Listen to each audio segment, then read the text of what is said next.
լեզուները գիտի, ամեն ինչ տեղը, լավ ոնց է լինում, որ 3 ամսվա մեջ կամ մի տարվա մեջ դառնում են ծաղրի առարկա։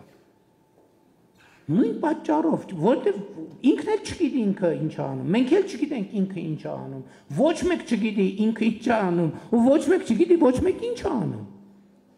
Ես առաջարկում եմ, ասում եմ, եկեք կենտրոնանանք մեր միջազգայինորեն ճանաչված տարածքի վրա, մենք ինչ ենք անում։ Պետություն ենք ամրապնդում,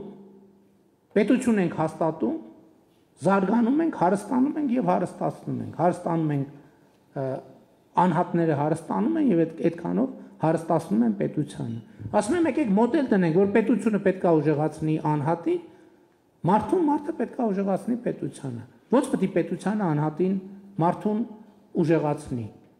Այդ հարցին ես ունեմ 3 պատասխան։ Առաջինը կրթություն, երկրորդը կրթություն, երրորդը կրթություն։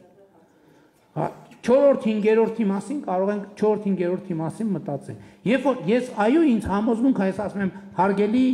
ժողովուրդ, Հայաստանի Հանրապետությունում լավ ապրող մարդկանց 80%-ի լավ ապրելը կապված է իրանց կրթության հետ։ Դա իմ կարծիքով դա կրթության մաս է, որովհետև աշխատելը, այսինքն ռուտին ունենալը օրվա, դա կրթական հարց է, որովհետև մարդը պիտի իմանա, որ դա կարևոր բան է, դա այդ գիտական հիմնավորված բան է, չէ՞ որ օրվա ռուտին ունենալը կարևոր բան է, որ դու նույն ժամին ճաշում ես, նույն ժամին քնում ես, նույն ժամին արթնանում ես, պետք է այդ ժամին վազես, այդ ժամին չգիտեմ ինչ անես։ Եվ ստեղ է, որ բոլորը հասկանում եք, մարդը պետք է գտնի իր տեղը, բայց այդ տեղը պետք է կոմֆորտ լինի այնուամենայնիվ, պետք է իրան չշփոթեցնի։ Եվ էլի շարունակելով, լավ ապրող մարդկանց 80%-ի լավ ապրելը կապված է իրանց կրթության հետ, վատ ապրող մարդկանց 80%-ի վատ ապրելը կապված է իրանց կրթության հետ։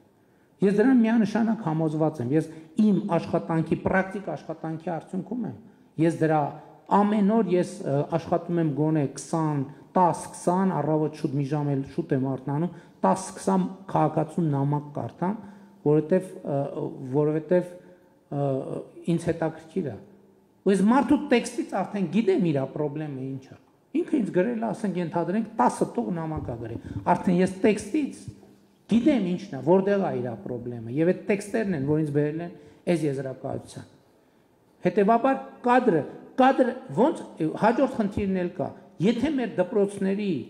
70%-ը ավերված վիճակում է հանրապետության,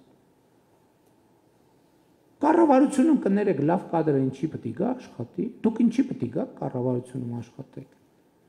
Դուք կգաք կառավարությունում 200,000 դրամով կաշխատեք, եկեք, բոլորիդ հրավիրում եմ։